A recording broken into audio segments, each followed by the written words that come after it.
Სახელითა, მამისათა და აზისათა და სულისა წმინდისათა ამინ. ჩვენთან არსმე. არც დაიგოს. გილოცავთ წმინდა დანო დღევანდელ დღეს დიდი ზეიმია, როდესაც აი ესეთი უდიდესი მეფე, როგორიც ყავს ჩვენ კეთილმორწმუნე თამარი, ყავს ერს. დიდი ბედნიერებაა, როდესაც აი ესეთი ღირსი მამა ყავს, როგორიც იყო მე-20 საუკუნის მოღვაწე ალექსი შუშანია, რომელიც სცენებასაც აღვსრულებს ჩვენ დღეს და აი ამ მადლით სიმტკიცით, მართლმადიდებლობაში დგომით ყოველთვის გამოირჩეოდა ქართველი ერი და დღესაც აი ამ დიდი გამოწვევის, დიდი სიმტკიცის წინაშე ვდგავართ ჩვენ, ვინაიდან მისი უწმინდესობისა და უნეტარესობის სიტყვა წარმოთქმული ჟენევაში სულ რამოდენიმე დღის წინათ გახლავთ ერთ-ერთი კიდე აი ამ ჭეშმარიტების გამოხატულების საუკეთესო ნიმუში, რომლის წაკითხვასაც ვაპირებთ ჩვენ დღეს. ვიდრე მისი უწმინდესობის წერილს წავიკითხავდეთ კრების თაობაზე, ორიოდე სიტყვით მიმოვიხილოთ თუ რა ხდება, რომ უფრო ცხადი და გასაგები იყოს, რაზე იქნება საუბარი, რა მოვლენასთან გვაქვს საერთოდ საქმე. მოგეხსენებათ, რომ ეხლა 2016 წლის ივნისში სულთმოფენობის დღესასწაულზე შედგება კრება, წმინდა და დიდი კრება ეწოდა მას და აი ამ კრებისადმი მზადება ხორციელდება უკვე ფაქტობრივად ერთი საუკუნეა. ჯერ კიდევ 1920 წლიდან დაიწყო მისადმი მზადება, მსოფლიო პატრიარქი იყო ორგანიზატორი, მელეტი იყო მაშინ. სამწუხაროდ მის ეპოქაში მოხდა ის ცუდი მოვლენა, რასაც ქვია ნაწილი ეკლესიის ახალ სტილზე გადასვლა. შემდეგ ეს კრების წინამოსამზადებელი კრებები შედგა მეორე მსოფლიო პატრიარქის დროსაც ათინაგორას დროს, უკვე 60-იან წლებში, შემდეგ კიდევ რამოდენიმე წლის შემდეგ, სადაც აი ასეთი რეფორმატორული სულის და კალენდარული რეფორმების ხანად იყო მიჩნეული და ეხლა მე-21 საუკუნის დასაწყისიდან უფრო გააქტიურდა აი ამ კუთხით მოღვაწეობა უკვე მსოფლიო პატრიარქ ბართლომეს მიერ, რომელმაც დაანონსა სწორედ აი ეს კრება, რომ უნდა შედგეს 2016 წელს. წინამოსამზადებელი კრებები შედგა 2015 წლის ოქტომბერში, ბოლო წინამოსამზადებელი კრებებზე ვსაუბრობ და აი ახლა ერთი კვირის წინ 22-დან 28 იანვრის ჩათვლით შედგა აი ეს ბოლო დამაჯამებელი წინამოსამზადებელი, ესე იგი შეხვედრა პატრიარქებისა და მღვდელმთავრებისა, სადაც იქნა განხილული ეს ძირითადი საკითხები.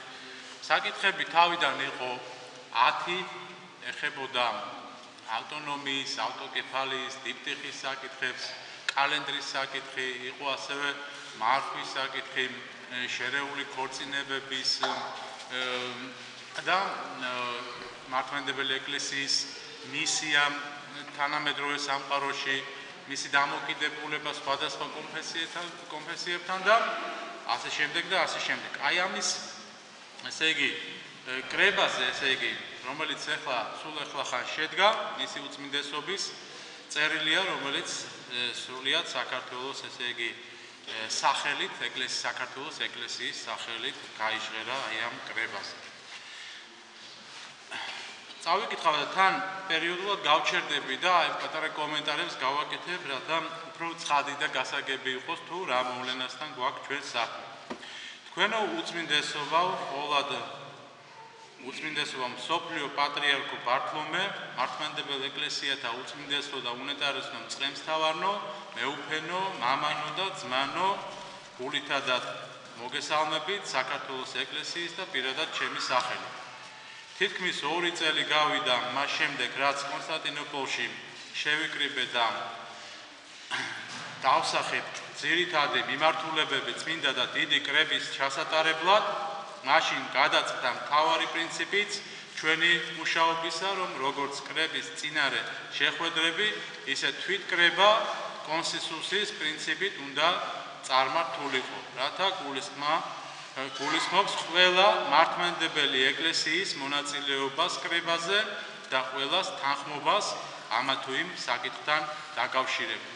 ეს პირველი, ესე იგი, მნიშვნელოვანი მონაკვეთი აი ამ წერილისა გახლავთ ის, რომ მართლმადიდებელ ეკლესიაში, ესე იგი, მონაწილე ყველა წევრმა, ესე იგი, ყველას თანხმობით უნდა იყოს, ესე იგი, ყველა საკითხიო განხილული. ეს ძალიან მნიშვნელოვანია, როდესაც საუბრობ ჩვენ საერთოდ კრებითი ბუნებაზე, ეკლესიის კრებსითობაზე, უნდა ვიცოდეთ, რომ ეკლესიაში მიუხედავად იმისა, რომ არსებობს ტიტული მსოფლიო პატრიარქისა და სხვა პატრიარქებისა, ეს არ ნიშნავს, რომ პატრიარქებს შორის არსებობს ვინმე უპირატესი.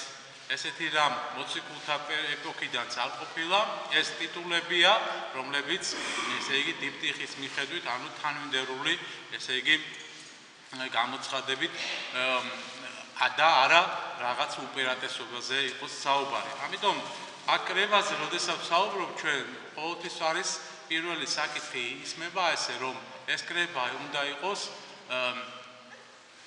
კრებსითი, ანუ ყველას უნდა კონდეს აი ამ აზრის გამოხატვის უფლება და აი ამ გამოხატული უფლება უნდა იყოს ერთხმიანი. ყველას მიერ უნდა იქნეს მიღებული მთელი ეკლესიის სისავსის მიერ. შემდეგ, მაშინაც აღნიშნეთ და კვლავ გავემეორებთ, რომ წმინდა და დიდი კრება, რომლისთვისაც ჩვენ ყველანი ვემზადებით, განსხვავებულია ადრე ჩატარებული მსოფლიო კრებებისაგან, იმით რომ ჩვენ არ განვიხილავთ დოგმატურ საკითხს და არ ვემიჯნებით ამა თუ იმ სწავლებას, არამედ გსურს მსოფლიოს წინაშე მართლმადიდებელი ეკლესიის ერთობის წარმოჩენა და ზოგიერთი მნიშვნელოვანი საკითხზე საკრებო ერთსულოვანი გადაწყვეტილების მიღება. ესე იგი, მისი უწმინდესობა აღნიშნავს, რომ ეს კრება არის განსხვავებული სახის. და რატო არის განსხვავებული? ესეც თქვათ ორიოდე სიტყვით, იმიტომ რომ საერთოდ მსოფლიო კრებები, როდესაც იკრიბებოდა, იქ განიხილებოდა ესა თუ ის ერესი, წვალებლობა და მისი მხილება ხდებოდა და შემდეგ ანათემას გადასცემდნენ აი ამ უჯულო სწავლებას, ცრუ სწავლებას, რომელსაც არ იღებდა ეკლესია.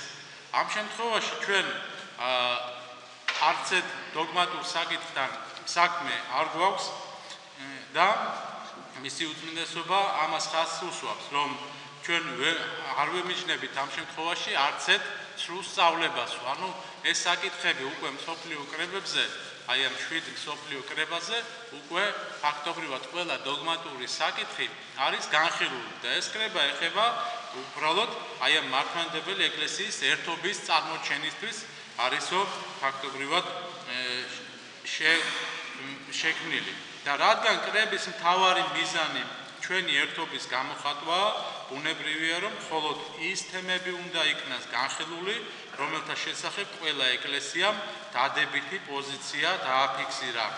ეს არის ერთადერთი სწორი მიდგომა. ანუ აქ კიდევ ერთხელ ხაზს უსვამს მისი უწმინდესობა, რომ ყველა ეკლესიამ უნდა დააფიქსიროს პოზიცია და ეს პოზიცია უნდა იყოს ერთიანი. თქვენო ყოვლად უწმინდესობაო მიმართავს, ესე იგი, მსოფლიო პატრიარქ ბართლომეოს, რომელიც არის ორგანიზატორი აი ამ კრების. კარგად გვესმის, რომ კრების მომზადებასთან დაკავშირებული ძირითადი ტვირთი თქვენ გაწევთ, მაგრამ არსებითი საკითხების გადაწყვეტილებას ადგილობრივი ეკლესიების პოზიციების გაუთვალისწინებლობა დაუშვებელი ამით ფაქტობრივად მისი უწმინდესობა კიდევ ერთხელ ხაზს უსვამს, რომ თქვენ კი ხართ მსოფლიო პატრიარქი, მაგრამ ადგილობრივი ეკლესიის პოზიციები და ესე იგი თუ კრებსითია მართლმადიდებელი ეკლესიის შეხედულება, ესე ჩვენი პოზიციებიც უნდა იქნესო აუცილებლად გათვალისწინებულიო. მიუხედავად იმისა, რომ საქართველოს საპატრიარქოსთვის უმნიშვნელოვანესია დიპტიქის ეკლესიათა რიგითობის საკითხი, ესე იგი საბოლოო განსაზღვრა ძმობის და თანამშრომლობის სულისკვეთებით განშვალულები ჩვენ ამჯერად თავს ვიკავებთ აღნიშნული თემის კრებაზე განხილვის კატეგორიულად დაყენებისაგან, რითაც კიდევ ერთხელ ვადასტურებთ ჩვენს კონსტრუქციულობას და ვჯერა, რომ ახლო მომავალში ეს პრობლემა ჩვენთვის დადებითად გადაწყდება. აქ მიწმინდესობა ეხება დიპტიხის საკითხს, ეს მოგეხსენებათ საქართველოს ეკლესია არის მოციქულებრივი ეკლესია და რომელიც თავიდან მოციქულების მიერ ნაკადაგებია ჭეშმარიტება, ამდენად არის ავტოკეფალიური ეკლესია, რომელიც სხვა ეკლესიებმა, ესე იგი სახელმწიფო სტატუსი მართლმადიდებლური ეკლესიისა სახელმწიფოში ოდნავ მოგვიანებით მიიღო. ჩვენ უფრო ადრე, მაგრამ სამწუხაროდ დიპტიხში ეს ასე არ არის, ჩვენ უფრო ესე იგი მოგვიანებით გვიხსენებენ და აი ამ საკითხის წამოყენება სურდა მის უწმინდესობას, მაგრამ ასევე აი ესეთი დიდი სიბრძნით მან გამოხატა ეს პოზიცია, რომ ჩვენ აი ამ საკითხით ვართ დაინტერესებული და გული შევტკივაო, მაგრამ ისევ და ისევ აი ამ კონსტრუქციულობაზე და შეთანხმებულობაზე მიუთითებს მისი უწმინდესობა, რათა ეს საკითხი თვითონ გაიზიარონ, გაითავისონ და ის ყველაფერი თავის, ესე იგი, რიგში დააყენონ, როგორც გვეკუთვნის ჩვენ დიპტიხის თანახმად. მაგრამ ვერაფრით ვერ დავეთანხმებით იმ აზრს, რომ ბოლო დროის შეხვედრებზე, როგორც ჩვენი, ისე სხვა ეკლესიების მიერ უარყოფილი თემები წმინდა და დიდ კრებაზე 30 წელზე მეტი ხნის წინ მიღებული სახით გავიდეს. ეს კიდევ ერთხელ ახსენებს მისი უწმინდესობა, რომ ესე იგი 30 წლის და კიდევ იქეთ იყო მსოფლიო პატრიარქი ათინაგორა, შეიძლება დიმიტრიც იყო, მერე იმის წინ კიდე მელეტი იყო და იქ იყო მიღებული ეს კალენდარული საკითხები, ახალი სტილს, რასაც უწოდებ, ასევე ბევრი რეფორმატორული წინადადება იყო იმათ მიერ შემოთავაზებული და მისი უწმინდესობა აქ ხაზს უსვამს, რომ ეს 30 წლის წინათ მიღებული საკითხებიო, ჩვენ ეხლა კვლავ უნდა განვიხილოდო, ეს არ არის საკმარისიო და ჩვენ ამას დღეს ვერ დავეთანხმებითო. უნდა აღვნიშნოთ ის ფაქტიც, რომ 1998 წლის 8 ოქტომბრის საქართველოს ეკლესიის წმინდა სინოდის სხდომამ მიუღებლად მიიჩნია წმინდა და დიდი კრების იმდროინდელი წინა მოსამზადებელი შეხვედრების რიგი დადგენილებები, მათ შორის ქორწინების და კალენდრის საკითხებიც. ქორწინებაზე ახლა ორიოდე სიტყვით გეტყვით და კალენდარის ახალ სტილზეა საუბარი, რომელზეც ჩვენ არ გადავედით ის მადლით. და ქორწინება საუბარი იყო შერეულ ქორწინებებზე, რომ თითქოს და მართლმადიდებელი შეეძლო სხვა კონფესიის წევრებთან პირდაპირ ქორწინება. ასევე იყო საკითხები ეხებოდა ღლებისთვის მეორეჯერ ქორწინება თუ შეიძლებოდა და ეს საკითხები, ესე იგი საქართველოს ეკლესიამ უარყო და ამისი გადანა კატეგორიულად მიუღებელია ჩვენი ეკლესიისათვის. პრინციპში მთლიანად მართლმადიდებლობისთვის აქ არ შეიძლება იყოს ჩვენი და სხვისი, როცა მიუღებელია, ის მიუღებელია და მორჩა და გათავდა. შემდეგ რამდენადაც ჩვენთვის ცნობილია მსგავსი ქმედებები განხორციელდა სხვა ეკლესიებში. წმინდა და დიდი კრების წინა მოსამზადებელი კომისიის მუშაობის შედეგებს ჩვენ ეკლესიის წმინდა სინოდი რეგულარულად ეცნობოდა. თუმცა ვიცავდით დოკუმენტისას არ გასაჯაროების შეთანხმებას. რა თქმა უნდა, ეს არ ნიშნავს იმას, რომ ჩვენ ვეთანხმებოდით ამ პოზიციას. პირიქით, ყოველთვის ვიყავით და ვართ მომხრე იმისა, რომ შეთანხმებული საკითხები უნდა გასაჯაროდეს, ამით ეკლესიამაც და კრებასაც დავიცავთ გავრცელებული უსაფუძვლო ეჭვებისა და ბრალდებებისაგან. ესე იგი, თავიდან დოკუმენტები არ იყო გასაჯაროებულიო და ამ შეთანხმებას იცავდა მისი უწმინდესობა, მაგრამ ხაზს უსვამს, რომ ამას ჩვენ არ ვიყავით ამაზე თანახმად, რადგან ესე თქვითო რომ თავიდან რომ არ ითქვასო, კი ბატონო არ ითქვასო, მაგრამ ეხლა უკვე ამ კრებაზე იქნა მიღებული დადგენილება, რომ ყველა ის დოკუმენტი იმ 10-დან იქნა მგონი 5 თუ 6 მიღებული, ის აუცილებლად გასაჯაროვდება და ჩვენთვის იქნება ცნობილი. რაც შეეხება ეკლესიებისთვის კრების შედეგების სავალდებულობას, ეს ძალიან მნიშვნელოვანი საკითხი ასევე. მიგვაჩნია, რომ იდმა და წმინდა კრებამ როგორი გადაწყვეტილებაც არ უნდა მიიღოს, თუ იგი ეკლესიის სისავსემაც, ამას ხაზი უნდა გაისვას, არ აღიარა, ეს დადგენილებები არათუ სავალდებულო და მისაღები გახდება ეკლესიისთვის, არამედ იქცევა დაბრკოლების მიზეზად და შეიძლება განხეთქილებამდე მიიყვანოს მართლმადიდებელი ეკლესიის ისტორია, ამის არაერთ მაგალითს იცნობს.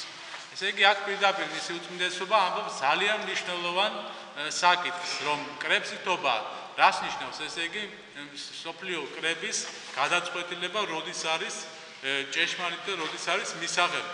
ჩვენ ეკლესიის ისტორიას უამრავი კრება ახსოვს, ძალიან ბევრი კრება შედგა, მაგრამ ვიცით, რომ 7 მიეცა მხოლოდ სოფლიო უცდომელი, ესე იგი, სტატუსი. და ეხლანდელი კრებაცო, თუ გვინდაო ჩვენ რომ ის ავტორიტეტული იყოსა და რაც შეეხებაო მის, ესე იგი, ჭეშმარიტებაში ყოფნას, ეს დამოკიდებულია არა კრებაზეო, არამედ როგორ მიიღებს ამას მთელი ეკლესიის სისავსეო. ანუ ის თუ არის მართლმადიდებლური სულისკვეთების ეს კრება თუ იქნება, მაშინ ამას მიიღებს, ესე იგი, მთლიანად ეკლესია და მაშინ არის ის მისაღები ყველასათვისო და თუ აი ესეთი არ შედგაო ეს კრება და რაღაც საკითხები იქნებაო მიუღებელიო, მაშინ ამას მთელი სისავსე თუ არ მიიღებსო ეკლესიის შესაბამისად, ეს იქნება რიგითი მორიგი კრება, რომელსაც არ ექნება ის სოფლიო სტატუსი და მნიშვნელობა, რომელსაც უნდა ჰქონდეს. ჩვენ ვცხოვრობთ 2000 წლოვანი განუყოფელი ეკლესიის ტრადიციით, ამ წიაღმა სოფლიო, ესე იგი, მისცა ათასობით წმინდანი, მათ მიერ განჩინებული და აღიარებული წესების შეცვლა ძალიან საშიშია. ესეც ხაზგასასმელია. ანუ არის მცდელობა, როგორც ჩანს, რაღაცების შეცვლის და აი ამის შეცვლას ჩვენ 2000 წლოვანი, ესე იგი, ისტორია გვაქვს, მოწამეები გვყავს, თავი შეწირესო, გაწერესო აი ამ სიწმინდის და ამ კანონებისათვისო და აი ამ განჩინებების, ესე იგი, შეცვლა ძალიან საშიშია და მიუღებელია. გავიმეორებ იმ აზრს, რომ ვინაიდან დიდი და წმინდა კრების გადაწყვეტილებები არ ეხება სწავლებით სამოცლო, ანუ დოგმატურ საკითხებს, მისი დადგენილებები ადგილობრივი ეკლესიისთვის სავალდებულო შეიძლება გახდეს მხოლოდ კონსენსუსის წესით ყველას მიერ მათი მიღების შემთხვევაში.